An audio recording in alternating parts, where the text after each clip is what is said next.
오늘 말씀은 사도행전 5장 1절에서 11절까지의 말씀입니다. 함께 말씀을 보겠습니다. 사도행전 5장 1절에서 11절까지의 말씀 제가 읽겠습니다. 아나니아라 하는 사람이 그의 아내 삽비라와 더불어 소유를 팔아 그 값에서 얼마를 감추매 그 아내도 알더라. 얼마만 가져다가 사도들의 발 앞에 두니 베드로가 이르되 아나니아여, 어찌하여 사탄이 내 마음에 가득하여 내가 성령을 속이고 땅값 얼마를 감추었느냐? 땅이 그대로 있을 때에는 내 땅이 아니며 판 후에도 내 마음대로 할 수가 없더냐? 어찌하여 이 일을 내 마음에 두었느냐? 사람에게 거짓말한 것이 아니요 하나님께로다. 아나니아가 이 말을 듣고 엎드러져 혼이 떠나니 이 일을 듣는 사람들이 다 크게 두려워하더라. 젊은 사람들이 일어나 시신을 싸서 메고 나가 장사하니라. 3시간쯤 지나 그의 아내가 그 일어난 일을 알지 못하고 들어오니 베드로가 이르되 그 땅 판 값이 이것뿐이냐? 내게 말하라 하니 이르되 예 이것뿐이라 하더라. 베드로가 이르되 너희가 어찌 함께 꾀하여 주의 영을 시험하려 하느냐? 보라 내 남편을 장사하고 오는 사람들의 발이 문 앞에 이르렀으니 또 너를 메어 나가리라 하니 곧 그가 베드로의 발 앞에 엎드려져 혼이 떠나는지라.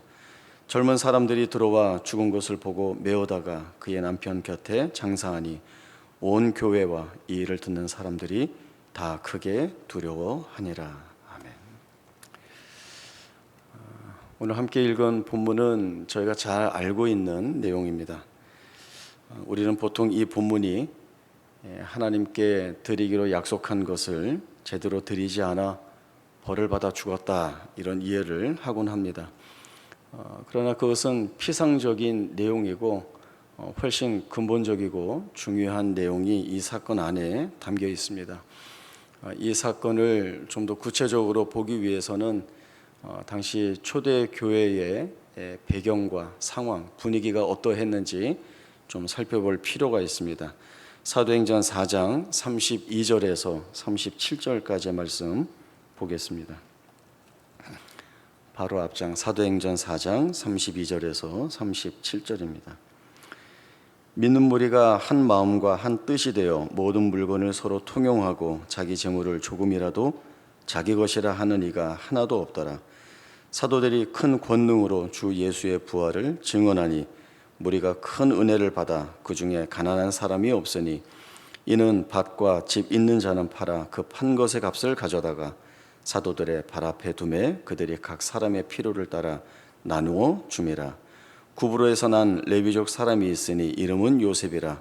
사도들이 일컬어 바나바라 번역하면 위로의 아들이라 하니 그가 밭이 있음에 팔아 그 값을 가지고 사도들의 발 앞에 두니라. 복음을 듣고 예수를 믿어 교회 안으로 들어오는 사람들이 폭발적으로 증가하고 있었습니다. 이들은 교회 안에 들어와서 영적 공동체를 이루고 함께 생활을 해 나갔습니다. 그런데 그 중에는 도움이 필요한 이들이 많이 있었습니다.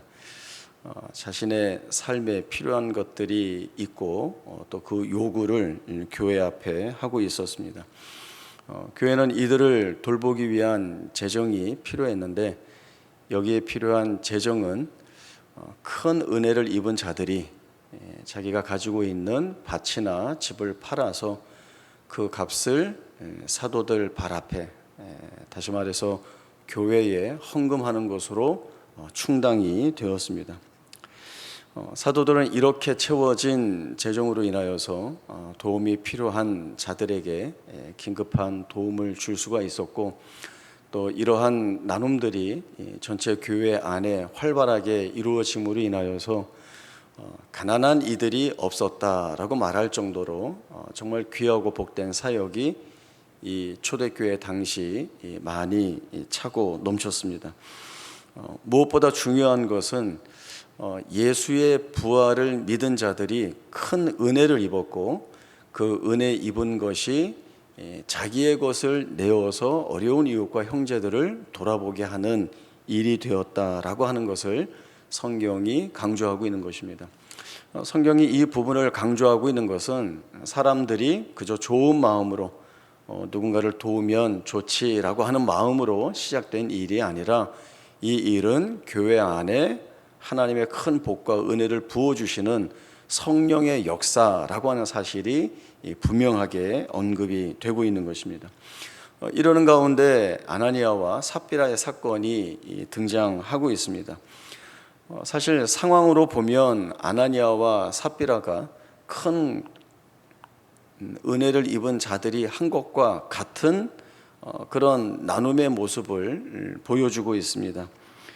소유를 판 것 중에 일부를 감추어 두고 그 남은 것을 가지고 사도들 앞에 와서 드렸지만 저희가 언뜻 생각해 보면 다 바치지 않고 그래도 하나님 앞에 바치긴 했는데 안 하는 것보다는 그걸 좀 귀하게 봐줘야 되지 않겠는가.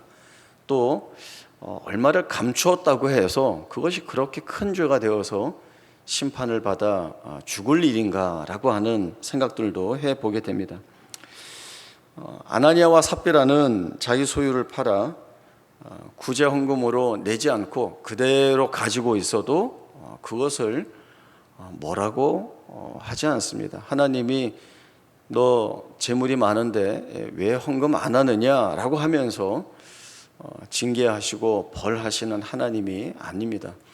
또 아나니아와 삽비라가 자기의 소유 중에 판 값 중에서 일부를 따로 떼어서 구별하여서 하나님께 드린다 하여도 그것은 오히려 하나님께 칭찬받을 일이고 또 많은 사람들에게 은혜의 유익을 끼칠 일들이지 그것을 죄라고 말할 수 없습니다.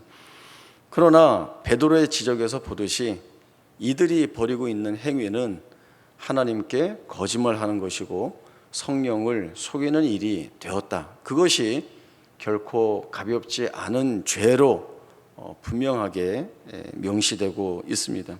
왜냐하면 당시 초대교회의 오순절 성령 강림 사건 이후에 교회가 드러내 보이고 있는 모습, 또 성도들이 드러내 보이고 있는 모습은 믿는 사람들이 다 함께 있어서 모든 물건을 서로 통용하고 자기가 가지고 있는 재산 중에 일부를 팔아서 모든 이들과 함께 나누고 마음을 같이하여 성전에 모이기를 힘쓰고 떡을 떼며 기뻐하고 즐거운 마음으로 함께 나누면서 하나님을 찬미하고 있었다라고 하는 이 같은 초대교회의 상황을 보여주고 있습니다. 거기에 하나님의 역사가 개입이 되고 있었고 하나님이 선명하게 드러내 보여주시는 성령의 역사와 또 이를 감사히 받아들이며 또 말씀대로 순종하는 가운데 그 복을 풍성하게 누리는 모습들이 보여지고 있습니다. 이렇게 온 교회와 성도들이 성령의 역사 속에서 하나님이 드러내 보여주시는 즐거움들을 나누고 있는데 이 아나니아와 삽비라는 성령의 역사인 것처럼 속이고 있지만 사실은 자신들의 거짓과 탐욕과 위선을 드러내는 일을 하고 있음을 우리에게 보여주고 있습니다. 충신대에서 신약학을 가르친 그 유상선 목사님이 자신의 사도행전 저서에서 이 사건을 이렇게 해석하는 부분이 참 마음에 와 닿았습니다. 아나니아와 삽비라의 사건을 구약에 있는 한 사건과 연결시켰습니다.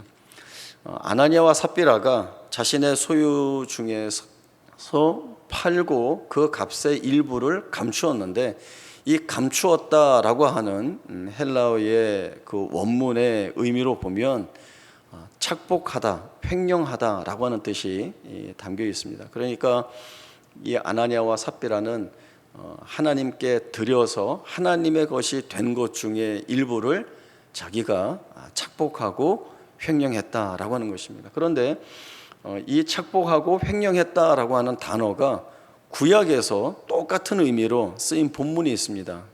거기가 어딘가 하면 아간이 하나님이 구별하신 전리품 중에서 일부를 감추었다라고 할 때 이 같은 단어를 쓴 것입니다. 그러니까 아간도 하나님의 것에서 일부를 자기가 착복하고 횡령했다라고 하는 것입니다. 이것이 무엇을 의미합니까? 이스라엘 백성들은 요단강을 건너서 가나안 땅에서 첫 전쟁을 벌이게 되는데 두려운 일입니다. 이 전쟁에서 승리할 수 있을까? 우리가 승리해서 앞으로 가나안 땅을 정복해 나가는 일이 순조롭게 이어나갈 수 있을까라고 하는 생각이 마땅히 그들의 생각 속에 있었을 것입니다. 그러나 하나님의 말씀을 이미 주셨죠. 반복하여 여러 번 주셨습니다. 이 가나안 땅을 내가 너희에게 주었다.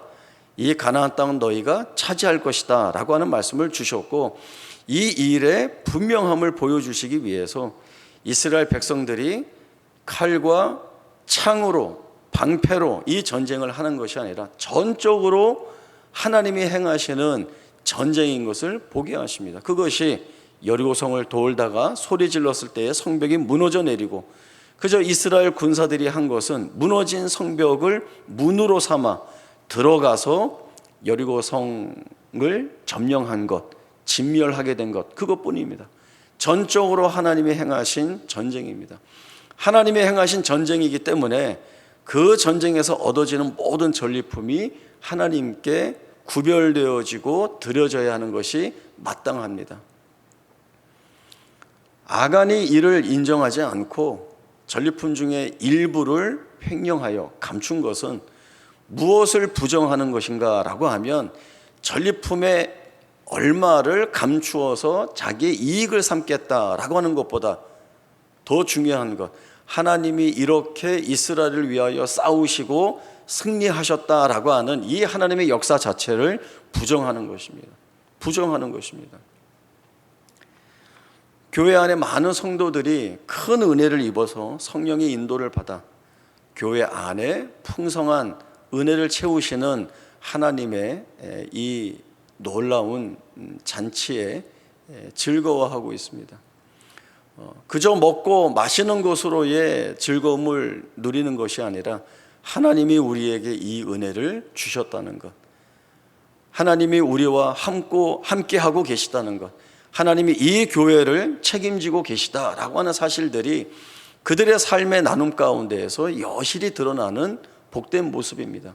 그러나 이렇게 하나님 앞에 자신을 세우고 하나님이 주신 것에 대해서 기뻐하고 즐거워하는 그 사람들 사이에서 하나님의 이러한 복주심, 하나님의 베푸시는 이 풍성한 은혜와는 상관없이 자신의 탐욕과 자신의 욕심에 매여서 하나님의 이 모든 일들을 부정하고 자기에게만 몰두하고 있는 이 아나니아와 삽비라의 모습은 하나님의 인도하심을 받지 않는 사단의 계략에 붙들려 잘못된 죄의 길을 가고 있는 모습들을 보여주고 있습니다.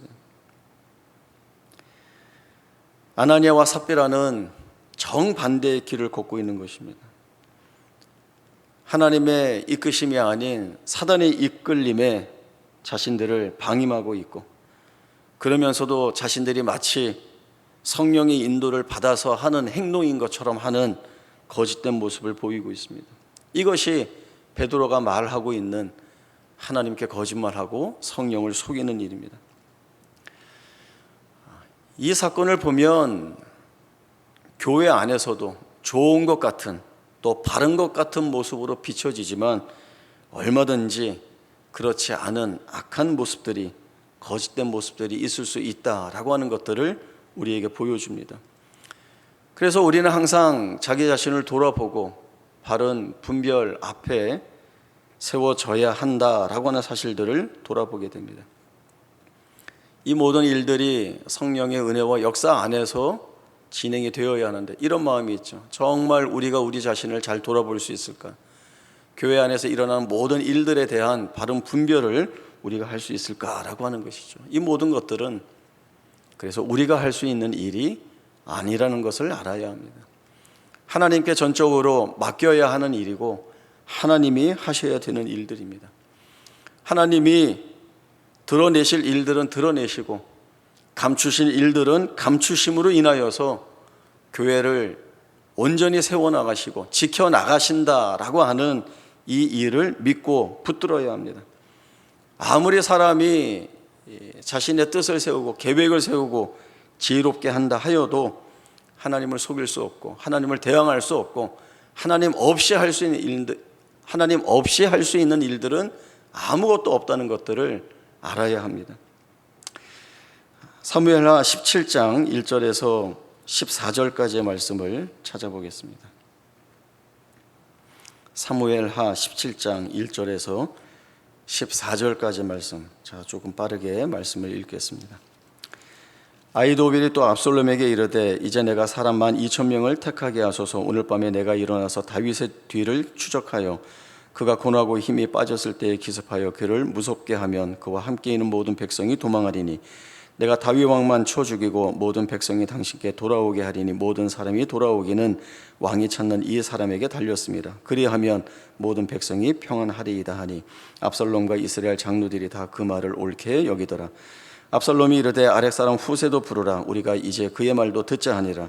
후세가 압살롬에게 이르매 압살롬이 그에게 말하여 이르되 아히도벨이 이러이러하게 말하니 우리가 그 말대로 행하랴. 그렇지 아니하거든 너는 말하랴 하니 후세가 압살롬에게 이르되 이번에는 아히도벨이 베푼 계략이 좋지 아니이다 하고 또 후세가 말하되 왕도 아시거니와 왕의 아버지와 그의 추종자들은 용사라. 그들은 들에 있는 곰이 새끼를 빼앗긴 것 같이 격분하였고 왕의 붙이는 전쟁에 익숙한 사람인즉 백성과 함께 자지 아니하고 지금 그가 어느 굴에나 어느 곳에 숨어 있으리니 혹 무리 중에 몇이 먼저 엎드러지면 그 소문을 듣는 자가 말하기를 압살롬을 따르는 자 가운데에서 패함을 당하였다 할지라. 비록 그가 사자 같은 마음을 가진 용사의 아들일지라도 낙심하리니 이는 이스라엘 무리가 왕의 아버지는 영웅이요 그의 추종자들도 용사인 줄 알미니이다. 나는 이렇게 계략을 세웠나이다. 온 이스라엘을 단에서 브엘세바까지 바닷가에 많은 모래같이 당신께로 모으고 친히 전장에 나가시고 우리가 그 만날 만한 곳에서 그를 기습하기를 이슬이 땅에 내림같이 우리가 그의 위에 덮여 그와 그 함께 있는 모든 사람을 하나도 남겨두지 아니할 것이요 또 만일 그가 어느 성에 들였으면 온 이스라엘의 밧줄을 가져다가 그 성을 강으로 끌어들여서 그곳에 작은 돌 하나도 보이지 아니하게 할 것이니이다 하며 압살롬과 온 이스라엘 사람들이 이르되 아렉 사람 후세의 계략은 아히도벨의 계략보다 낫다 하니 이는 여호와께서 압살롬에게 화를 내리려 하사 아히도벨의 좋은 계략을 물리치라고 명령하셨음이더라. 아멘. 다윗의 아들 압살롬이 반역을 일으켰습니다.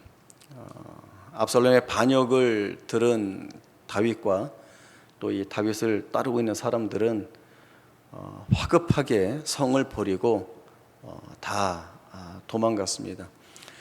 이 압살롬의 반역이 성공하려면 그 끝을 맺어야 합니다.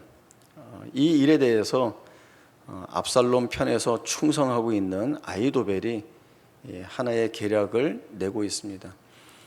12,000명의 용사를 택하여서 다윗의 뒤를 추적하여서 다윗 왕만 죽이게 되면 백성들의 마음이 압살롬에게 모여질 것이니 이렇게 합시다 라고 하는 계략을 제안합니다. 압살롬과 모든 자들이 이 아히도벨의 계략을 아주 좋게 여깁니다. 그런데 여기에서 갑자기 압살롬이 후세의 말도 들어보자 이렇게 이제 후세를 부릅니다. 이 후세는 다윗의 오랜 친구입니다. 그리고 이 후세는 다윗을 돕기 위해 다윗의 후위를 도모해 주기 위해 자기의 마음을 숨기고 마치 압살롬의 편인 것처럼 압살롬 곁에 남아있는 자였습니다. 이 후세가 와서 아히도벨의 계략을 듣고는 이 아히도벨의 계략은 좋지 않습니다. 제가 하나의 계략을 다시 제안하겠습니다. 다윗과 그를 따르는 추종자들은 용사입니다. 쉽게 당하지 않습니다. 그래서 기습해서 지금 친다는 것은 어려운 일이고 시간을 두고 기회를 잘 살펴서 이 다윗이 어디에 있다라고 하거나 아니면 어느 성에 들어가 있다라고 하면 그때 한꺼번에 덮쳐들어서 진멸하면 그것이 압살롬 당신에게 더 좋습니다 라고 하니까 이 압살롬과 모든 사람들이 아히도벨의 계략보다 이 후세의 계략이 더 좋다, 더 좋게 여기는 그러한 자리에 가게 됩니다. 성경이 이를 어떻게 말씀하는가 하면 여호와께서 압살롬에게 화를 내리려 하사 아히도벨의 좋은 계략을 물리치라고 명령하신 것이다. 이렇게 말씀을 합니다. 이렇게 말씀하신 것은 하나님이 목적하시고 계획하시고 뜻하신 일들은 하나의 어그러짐이나 훼손됨 없이 하나님이 이끌어 가신다라고 하는 사실을 우리에게 보여주고 있습니다. 아무리 좋은 계략, 정말 합당한 계략, 지혜로운 계략이 있어도 그것이 하나님이 하시는 일에 반하는 일이라고 한다면 하나님이 막으십니다. 할 수가 없습니다. 그리고 사실은 누가 보아도 시기를 놓치는 것이고 이렇게 해서는 안 된다라고 하는 이 후세가 속이는 계략을 냈는데 거기에 다 속죠. 거기에 다 속습니다. 하나님은 가장 약한 것으로 가장 강한 것을 이기게 하시는 하나님이시고, 하나님의 가장 어리석은 것이 사람이 만들어내는 가장 지혜로운 것들을 다 무너뜨린다는 것을 우리가 보아야 합니다. 우리가 하는 것이 아니고 우리의 손에 없습니다. 절대적으로 하나님께 맡겨야 한다는 것들을 저희들이 보게 됩니다. 아나니아와 삽비라 사건을 통하여서 하나님은 탐욕과 거짓과 위선에 사로잡힌 거짓된 신앙을 경계하고 하나님을 경외하고 그 하나님이 베푸시는 은혜 안에서 한 몸으로 부름을 받고 또 한 마음이 되어서 주의 은혜를 나누는 성도들에게 귀한 격려를 해 주시고 있습니다. 성령을 의탁하고 하나님께 맡길 때 하나님께서 책임지신다라고 하는 이것은 우리가 평생 붙들고 고백해야 할 믿음의 내용입니다. 그러기 위해서는 하나님이 주신 말씀을 늘 우리의 심령 가운데 새겨야 할 것이고 또 기도를 통하여 나 자신을 돌아봐야 합니다. 말씀으로 살기 위한 열심, 또 하나님을 더 신뢰하는 자리에 나를 세우기 위한 처절한 싸움과 몸부림이 있어야 하는 것입니다.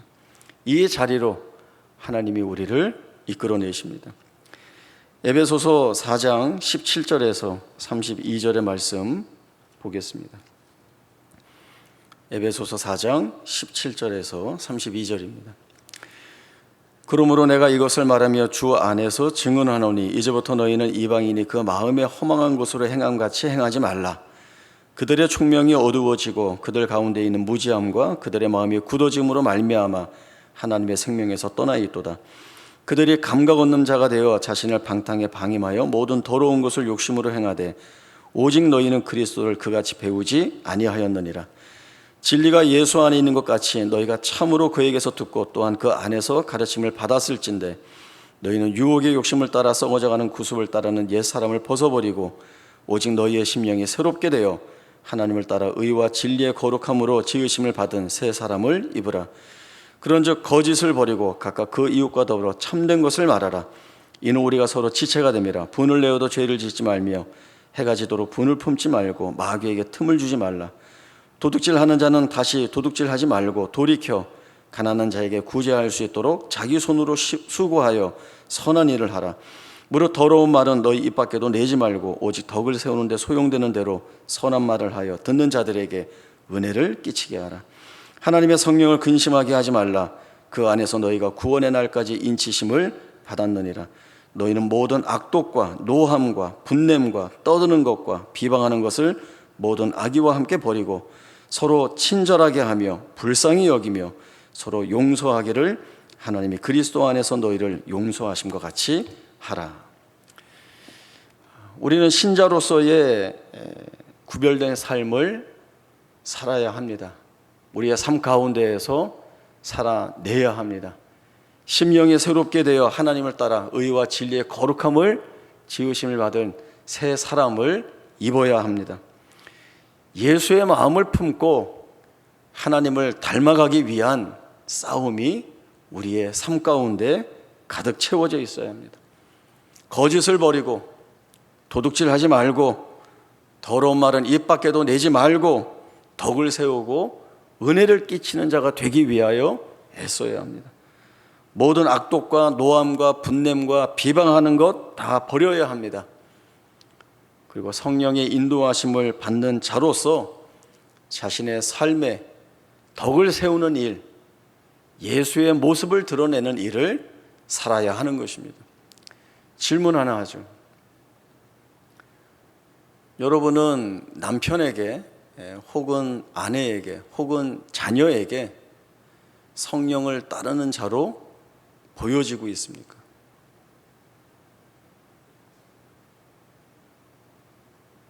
사람들에게 내가 성령을 따르는 자인 것을 보이며 살고 있습니까? 우리 교회에 기도 모임이 많이 있습니다.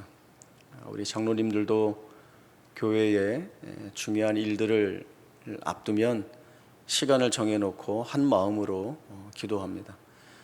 또 우리 권사님들도 매주 수요일 정한 시간에 함께 모여서 나라와 교회를 위하여 또 선교사님과 환우들을 위하여 정말 열심히 기도하고 있습니다.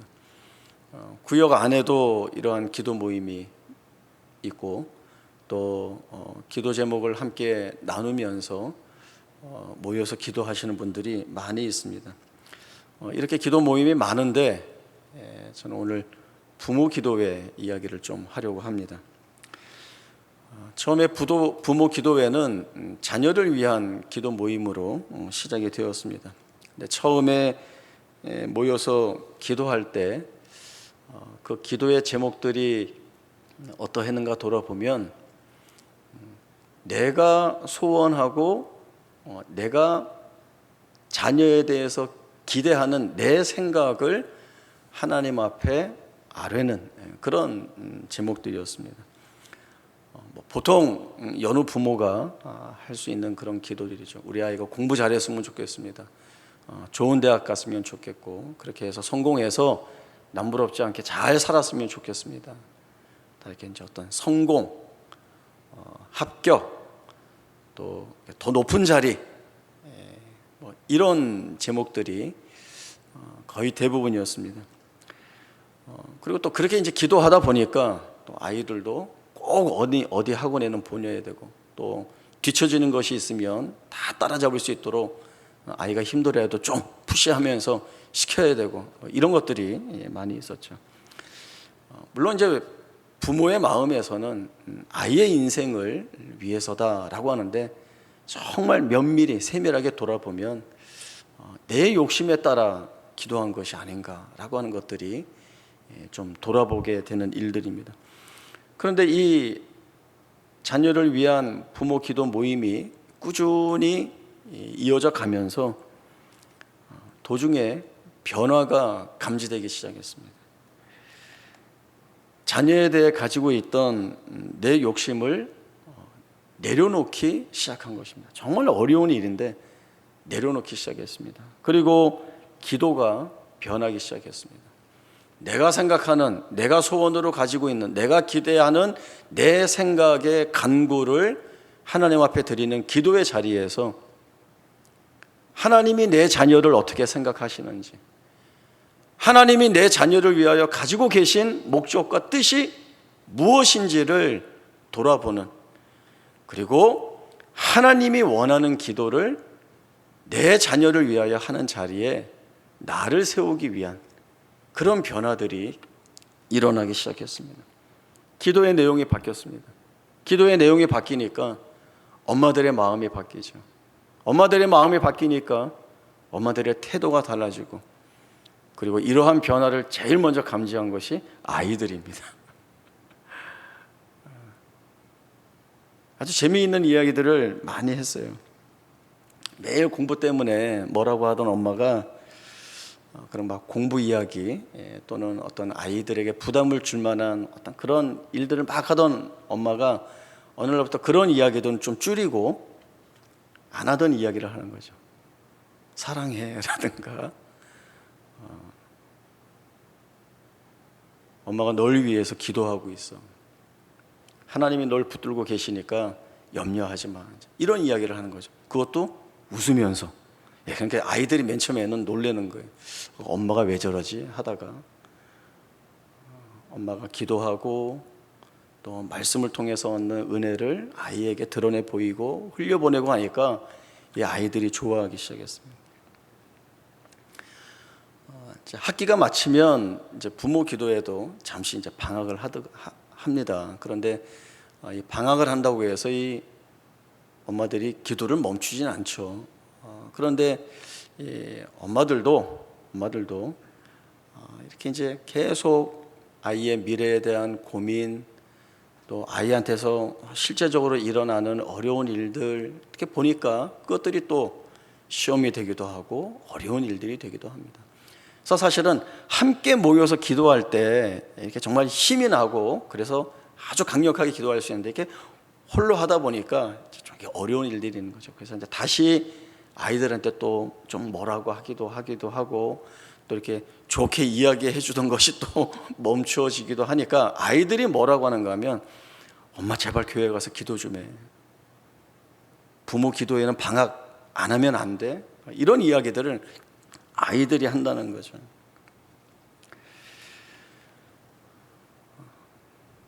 오늘 사도행전 5장에서의 본문을 보면 아나니아와 삽비라는 하나님께 거짓말하고 성령을 속인 죄로 심판을 받아 죽습니다.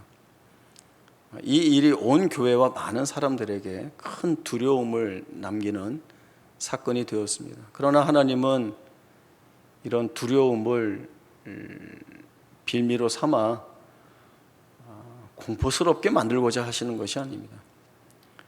교회의 뿌리가 내려지고 교회가 이 땅에 세워지는 거룩하고 아름다운 교회를 되게 하시려는 그 시기에 가장 중요한 것,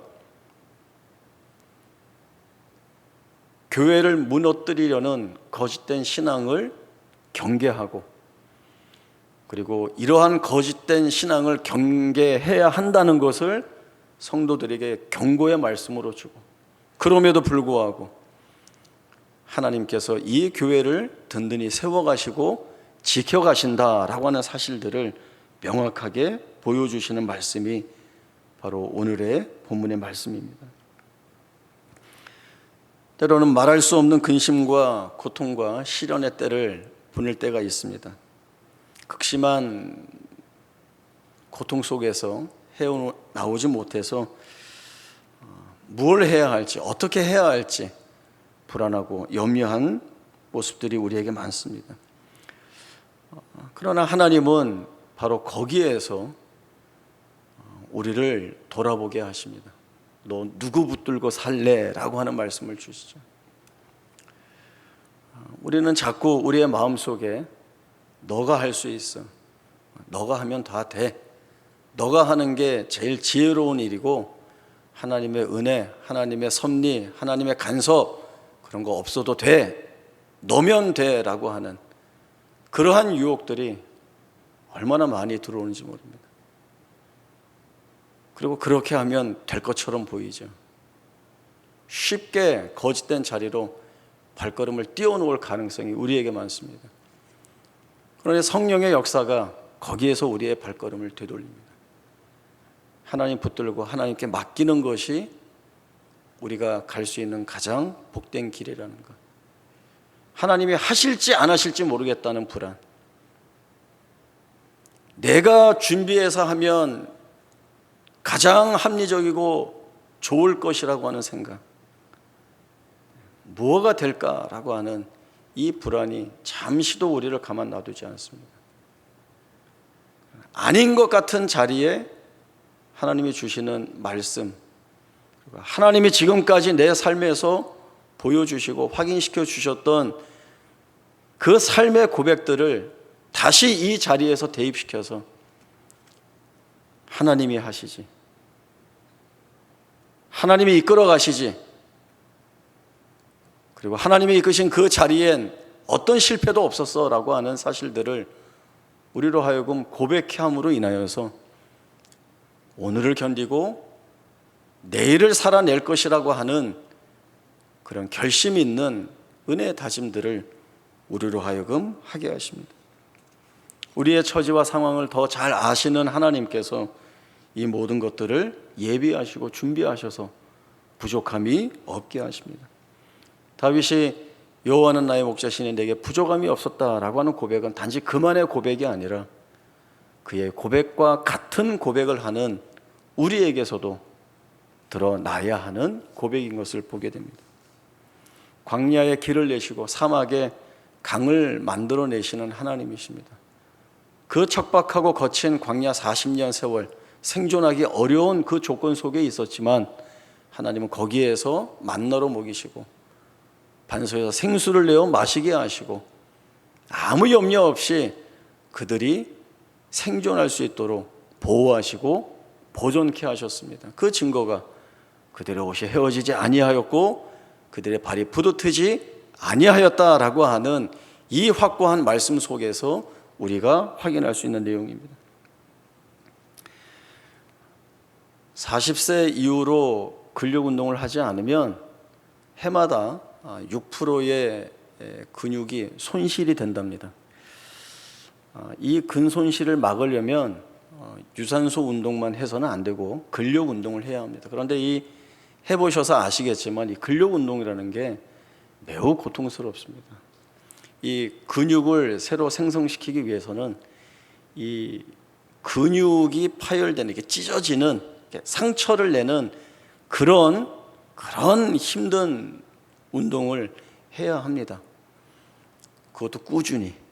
그래야 그 상처난 근육이 회복이 되면서 거기에 또 새로운 근육이 붙어서 근력의 양을 늘리게 되는 거죠. 꾸준히 운동한다라는 것만큼 어려운 일은 없습니다. 그리고 그 꾸준한 운동도 그냥 가볍게 걷는 거나 아니면 이렇게 숨쉬기 운동처럼 쉬운 운동이 아니라 자신의 한계치에 도전하는 그 운동을 한다는 것이 참 힘들고 어렵습니다. 그러나 해야 하는 일들이죠. 우리의 신앙의 싸움이 이와 같다는 생각이 듭니다. 끊임없이 말씀에 대입하여 내 삶의 방향을 수정하고 새롭게 정비하고 하나님이 기뻐하시는 일들이 무엇인가, 내가 성령의 인도하심을 받아 나아가는 길이 어디인가를 찾아서 그 일에 애써야 하는 것입니다. 때로는 우리 눈에 모든 것을 잃는 것처럼 보여도 말씀이 인도하는 자리라고 한다면 그 방향으로 나아가요. 이렇게 해서 안 되면 어떡하지? 라고 하는 자리가 있어도 성령께서 확인시켜 주시고 이끄시는 자리라고 한다면 거기를 쫓아 나아가야 하는 것입니다. 가야 하나님이 이 복된 길을 우리를 위하여 이미 예비하셨고 준비해 두셨고 우리를 복되게 하시려는 하나님의 그 놀라우신 은혜가 사실은 내 생애 가운데 가득 채워져 있었다는 것을 확인하게 됩니다. 성령의 음성에 귀 기울이고 우리에게 요구하시는 주의 말씀의 명령들을 살아내는 열심이 있기를 원합니다. 날마다 나 자신을 복종시키는 이 싸움에서 승리하여서 하나님이 기뻐하시는 자리에 우리를 세워야 할 것이고 또 하나님의 영광이 찬송이 되는 그 삶을 살아내야 합니다. 이러한 삶을 살아내어서 한 교회로 부름받은 우리 모두가 정말 주 안에서 즐거운 은혜의 나눔을 나누고 또 서로 격려하면서 하나님이 내 생애에 얼마나 열심히 일하신 역사하신 하나님이신 것을 서로 나누면서 은혜의 자리로 함께 나아가는 이 귀하고 복된 은혜가 우리 교회와 우리 성도들의 삶 가운데 가득 채워질 수 있기를 바랍니다. 기도하겠습니다. 하나님 아버지, 늘 감사합니다. 성령의 인도하심 속에 우리의 나아갈 길을 보여주시고 알려주시고 또 하나님의 이끄심 속에 하나님이 영원전부터 우리를 복되게 하시기 위하여 세우신 그 세밀하신 은혜로우신 목적과 뜻이 있음을 보게 하셨습니다. 때로는 우리의 마음이 시험과 유혹을 받아 거짓된 자리에 나아갈 그러한 때도 있겠지만, 그때마다 우리 하나님 성령을 통하여 우리의 마음을 붙들어 주시고 또 우리를 각성케 하여 주시어서 말씀과 기도로 주 앞에 온전히 순종하는 자 되기를 소원하며, 그 말씀하신 길을 감사함으로 살아낼 수 있는 저희 모두가 될 수 있기를 간절히 소원하며 간구합니다.